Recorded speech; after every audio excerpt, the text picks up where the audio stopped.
Right ఇక ఛత్రినాక కొద్దిసేపటి క్రితం చూసాం. ఛత్రినాక కూడా అది రోడ్డా లేకపోతే చెరువు అన్నట్లుగా ఉంది. అంత భారీగా వర్షం కురవడంతో లోతట్టు ప్రాంతాలు పూర్తిగా నీట మునిగిపోయే పరిస్థితి కనపడుతోంది. అయితే ఏ జిల్లాలకి ఎలాంటి అలర్ట్ ఉందో ఒకసారి చూద్దాం. ఆరెంజ్ అలర్ట్, ఎల్లో అలర్ట్ జారీ చేసింది ఐఎండీ. దానికి సంబంధించిన డీటెయిల్స్ చూద్దాం. ముందుగా ఆరెంజ్ అలర్ట్ ఏ జిల్లాలకి ఇచ్చిందో చూద్దాం. మనం చూసినట్లయితే ఆరెంజ్ అలర్ట్ యాదాద్రి భువనగిరి జిల్లా, రంగారెడ్డి జిల్లా, వికారాబాద్, హైదరాబాద్, మేడ్చల్, మల్కాజ్గిరి. అంటే రంగారెడ్డి జిల్లాలోనే హైయెస్ట్ రెయిన్ఫాల్ ప్రస్తుతానికి నమోదైంది. ఈ ప్రాంతాలన్నింటికి ఆరెంజ్ అలర్ట్ జారీ అయింది. కొన్ని జిల్లాల్లో మనకి ఎల్లో అలర్ట్ కూడా కనిపిస్తుంది. ఎల్లో అలర్ట్ ఉన్నంత మాత్రాన అవి ఎప్పటికీ కూడా మానిటర్ చేస్తూ ఉండాలి. అవి ఎప్పటికైనా మళ్ళీ ఆరెంజ్ అలర్ట్ గా మారే అవకాశం ఉంటుంది. కాబట్టి ఇవి కూడా మానిటర్ చేయాల్సిన జిల్లాలుగా మనకు కనిపిస్తున్నాయి. తెలంగాణలో ఎక్కడెక్కడ ఎలాంటి అలర్ట్ ఉందో మనం చూస్తున్నాము. ఎల్లో అలర్ట్ ఎక్కడెక్కడ ఉందో మనకు స్పష్టంగా కనిపిస్తోంది.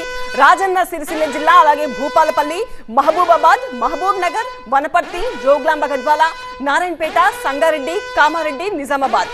తెలంగాణలోని ఈ జిల్లాలో మనకి ఎల్లో అలర్ట్ కనిపిస్తోంది. సో ఇక్కడ అంత ప్రమాదకరమైన పరిస్థితులు లేకపోయినా కూడా వాతావరణ శాఖ కావచ్చు, అక్కడ స్థానిక అధికారులు కావచ్చు, మానిటర్ చేయాల్సిన అవసరాన్ని ఈ ఎల్లో అలర్ట్ మనకు చెప్తుంది. రైట్, పోయినసారి మహబూబ్ నగర్ లో హైయెస్ట్ రెయిన్ఫాల్ నమోదైంది. ఈసారి రంగారెడ్డి జిల్లాలో హైయెస్ట్ రెయిన్ఫాల్ నమోదైంది. పైగా 2 రోజుల క్రితం కురిసిన వర్షానికి ఇటు ఖైరతాబాద్, షేర్లింగంపల్లిలో అత్యధిక వర్షపాతం నమోదైంది.